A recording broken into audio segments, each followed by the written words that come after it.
നേർവീതി പ്രഭാഷണ പരമ്പരയിലേക്ക് ഏവർക്കും സ്വാഗതം. സുവിശേഷകൻ കുഞ്ഞുമോൻ തോട്ടപ്പള്ളി ഇപ്പോൾ നിങ്ങളുമായി ദൈവവചനം പങ്കുവയ്ക്കുന്നു. ശ്രദ്ധിച്ചാലും.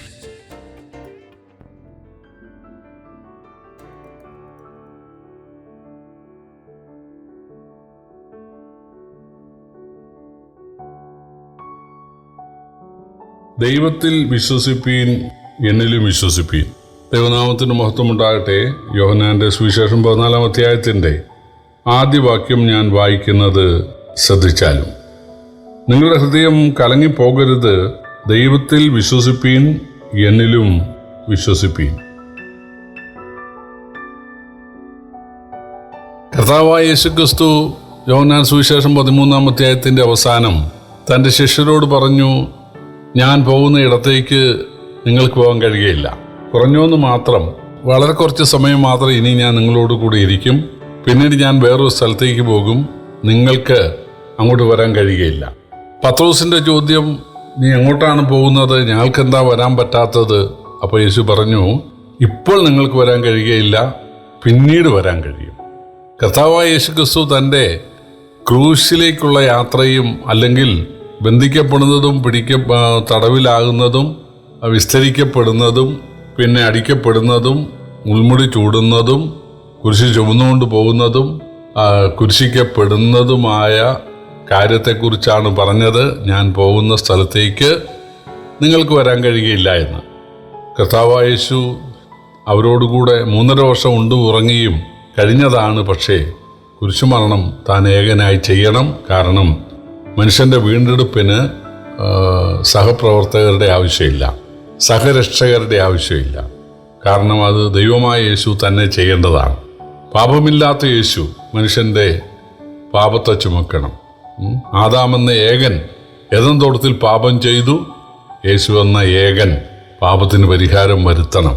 ദൈവം മനുഷ്യനായി തീർന്ന പാപമില്ലാത്ത യേശു സകല മനുഷ്യവർഗത്തിനും വേണ്ടി, തൻ്റെ സൃഷ്ടികൾക്ക് വേണ്ടി യാഗമാകണം. അതാണ് ഏറ്റവും വലിയ സ്നേഹം.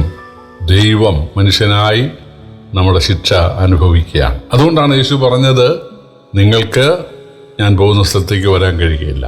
നെഞ്ചോട് ചാഞ്ഞ യോഹന്നാനും കൂടെ ചാകുമെന്ന് പറഞ്ഞ പത്രോസും അവനോടുകൂടെ മരിക്കാൻ പോകാം എന്ന് പറഞ്ഞ തോമാസും അതുപോലെ യേശുവിനെ പ്രാണന് തുല്യം സ്നേഹിച്ച ശിഷ്യന്മാരെല്ലാം പ്രാണഭയം കൊണ്ട് ഓടുകയാണ്, ഓടിപ്പോയി ഒളിച്ചിരിക്കുകയാണ്. പത്രോസ് പാവം നടുമുറ്റം വരെ വന്നു. അത്രയേ ഉള്ളൂ. യേശു പിടിക്കപ്പെട്ടപ്പോൾ ഏകൻ, വിസ്താര സമയത്ത് ഏകൻ, അടിയേറ്റപ്പോൾ ഏകൻ, കാൽവറിയിലേക്ക് ഏകൻ, കുരിശിലേകൻ. കർത്താവായ യേശു ഏകനായി നമ്മുടെ ശിക്ഷ അനുഭവിക്കാൻ തയ്യാറായി. അതാണ് യേശു ഉദ്ദേശിച്ചത്. എന്നാൽ ഇപ്പോൾ നിങ്ങൾക്ക് വരാൻ കഴിയുകയില്ല, പിന്നെ നിങ്ങൾ വരുമെന്ന് പറഞ്ഞത്, നിങ്ങളും കുരിശുമരണം അനുഭവിക്കാൻ ഇടയാകും, രക്തസാക്ഷികളാകും എന്നുള്ള കാര്യമാണ്. അത് പിന്നീടാണ്.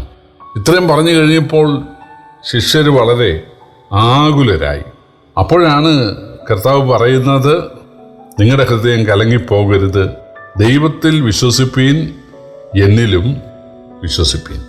ചില ആളുകൾ പ്രസംഗിക്കുമ്പോൾ പറയാറുണ്ട്, യേശു പറയുകയാണ്, ദൈവത്തെ വിശ്വസിക്കുക, എന്നെ വിശ്വസിക്കുക. ദൈവത്തെ വിശ്വസിക്കുക, എന്നെ വിശ്വസിക്കുക എന്നല്ല.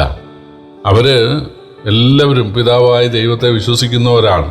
സ്വർഗത്തിൽ പിതാവായ ദൈവവും പുത്രനായ ദൈവവും പരിശുദ്ധാത്മാവായ ദൈവവും അങ്ങനെ ഏക ദൈവം ഉണ്ട്. അതിൽ പിതാവായ ദൈവം ലോകത്തെ സ്നേഹിച്ചു.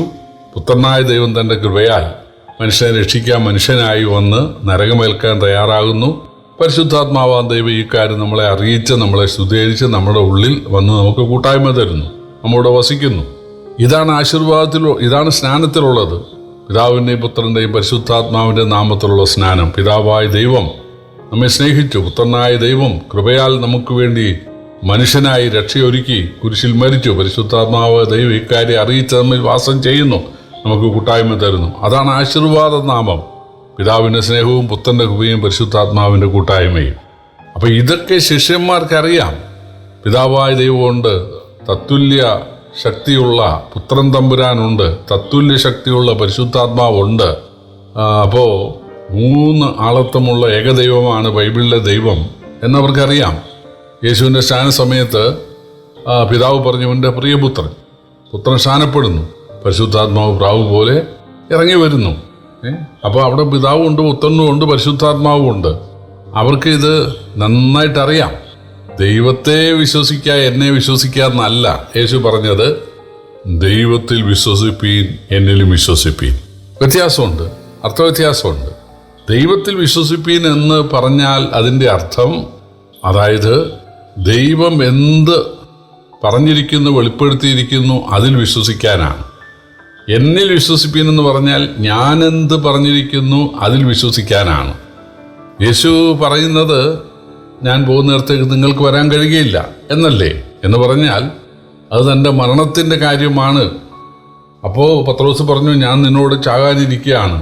അപ്പോൾ കർത്താവ് പറഞ്ഞു, നീ എന്നെ 3 വട്ടം തള്ളിപ്പറയാൻ ഇടയാകും, പക്ഷേ ഞാൻ മരിക്കും. അത് താൻ ആവർത്തിച്ച് പറയുകയാണ്. അതിനാൽ അവർ വളരെ അസ്വസ്ഥരായി.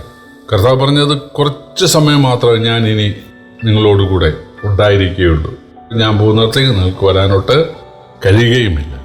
അപ്പോൾ അവരുടെ ഹൃദയം വളരെ അസ്വസ്ഥമായി. യേശു പറയുകയാണ്, നിങ്ങളുടെ ഹൃദയം കലങ്ങിപ്പോകരുത്, ദൈവത്തിൽ വിശ്വസിപ്പീൻ, എന്നിൽ വിശ്വസിപ്പീൻ എന്ന് പറഞ്ഞാൽ മരണശേഷമുള്ള ജീവിതം സംബന്ധിച്ച്, അതായത് ഞാൻ കുരിശിൽ മരിക്കും, ഞാൻ പോകുന്നിടത്ത് നിങ്ങൾക്ക് വരാൻ കഴിയില്ല, ഞാൻ ഏകനായിട്ടായിരിക്കും അത് ചെയ്യുക. കുറച്ച് കഴിഞ്ഞ് നിങ്ങൾക്കും അതുണ്ടാകും. പക്ഷെ പേടിക്കേണ്ട, മരണശേഷമുള്ള ജീവിതം സംബന്ധിച്ച് പിതാവ് എന്ത് പറഞ്ഞിട്ടുണ്ട് അത് വിശ്വസിക്കുക. പ്രിയപ്പെട്ടവരെ, സഭാപ്രസംഗിയുടെ പുസ്തകത്തിൽ ദൈവം പറഞ്ഞിട്ടുള്ളത്, പൊടി പണ്ടായിരുന്ന പോലെ ഭൂമിയിലേക്ക് തിരികെ ചേരും, ആത്മാവിന് നൽകുക ദൈവത്തിനടുത്തേക്ക് പോകുന്നതാണ്.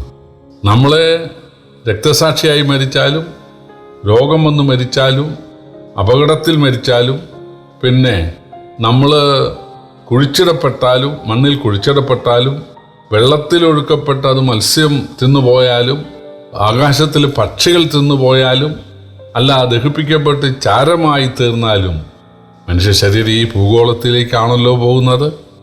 മനുഷ്യാത്മാവ് അതിന് നൽകിയ ദൈവത്തിനടുത്തേക്ക് പോകും. ദൈവം മനുഷ്യനെ സൃഷ്ടിച്ചപ്പോൾ മണ്ണുകൊണ്ട് മെനഞ്ഞ് തൻ്റെ ജീവശ്വാസം അവൻ്റെ മൂക്കിലേക്ക് സന്നിവേശിപ്പിക്കുകയായിരുന്നു. അത് തിരിച്ച് സംഭവിക്കും. ഈ മണ്ണിൽ നിന്നെടുത്ത ആ മനുഷ്യൻ്റെ ശരീരം മണ്ണിലേക്ക് തരും. മനുഷ്യ, നീ പൊടിയാകുന്നു, പൊടിയിലേക്ക് തിരികെ ചേരും എന്നല്ലേ മരണസമയത്ത്, ശവകടക്കിൻ്റെ സമയത്ത് പറയുന്നത്. മനുഷ്യപുത്രന്മാരെ തിരികെ വരുവീൻ എന്ന് ദൈവം പറയുകയാണ്. അതായത് മണ്ണിൽ നിന്നെടുത്ത് മണ്ണിലേക്ക് തിരികെ വരിക. പക്ഷെ ആത്മാവ് അതിന് നൽകിയ അടുത്തേക്ക് പറന്നു പോവുകയാണ്. ഞങ്ങൾ പറന്നു പോവുകയും ചെയ്യും എന്നാണ് 90-ാം സങ്കീർത്തനത്തിലുള്ളത്. ആത്മാവിനെ നൽകി ദൈവത്തിനടുത്തേക്ക് പോവുകയാണ്. അവിടെ 2 സ്ഥലമുണ്ട്. അതിൽ ഉയർന്ന സ്ഥലം പർദീസ എന്ന് പറയും, ആശ്വാസ സ്ഥലം. താഴത്തെ സ്ഥലം യാതനാസ്ഥലം. അപ്പോൾ ദൈവത്തിൻ്റെ അടുക്കൽ 2 സ്ഥലമുണ്ട്. അതായത് ദൈവം ആത്മാവാണ്, ആത്മാവായ ദൈവത്തിൻ്റെ അംശമാണ് മനുഷ്യൻ നൽകിയിട്ടുള്ളത്.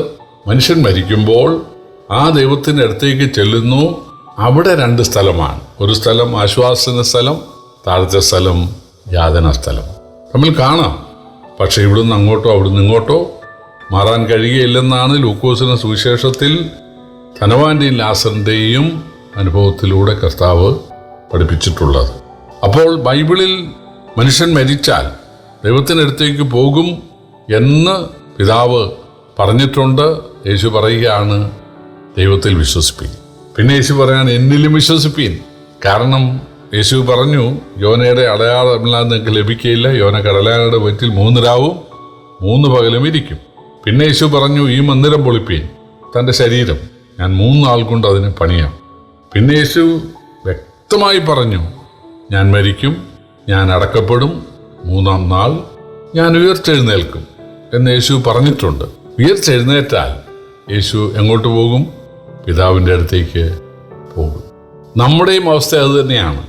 യേശുവിനെ രക്ഷകനായി സ്വീകരിച്ചിരിക്കുന്ന നമ്മൾ രക്തസാക്ഷിയായിട്ടോ രോഗമായിട്ടോ അപകടത്താലോ പ്രായമായിട്ടോ നമ്മൾ ശരീരം വിടും. ഈ ശരീരം ഈ ഭൂഗോളത്തിലേക്ക് ലയിക്കും. എന്നാൽ നമ്മുടെ ആത്മാവ് അതിനകത്തുനിന്ന് കർത്താവിൻ്റെ അടുത്തേക്ക് മാറ്റപ്പെടും. യേശുവിനെ രക്ഷകനായി സ്വീകരിച്ച രക്ഷിക്കപ്പെട്ട ആളുകളെല്ലാം പർദീസ എന്ന ആശ്വാസ സ്ഥലത്തായിരിക്കും. എന്നാൽ യേശുവിനെ രക്ഷകനായി സ്വീകരിക്കാതെ പോയ ആളുകൾ, വലിയ ധനികർ കാണും, ദൈവവിശ്വാസികളൊക്കെ ഉണ്ട്, അല്ല, എല്ലാവരും നിരീശ്വരവാദികളൊന്നും ആയിരിക്കുകയില്ല. പക്ഷെ ഒറ്റ തെറ്റേ അവരുടെ ഭാഗത്തുണ്ടായിട്ടുള്ളൂ. ഒറ്റ മിസ്റ്റേക്ക്, ഒരു ഫൗള്. യേശുവിനെ പിതാവായി ദൈവം രക്ഷിതാവായി ഭൂമിയിൽ അയക്കുകയായിരുന്നു.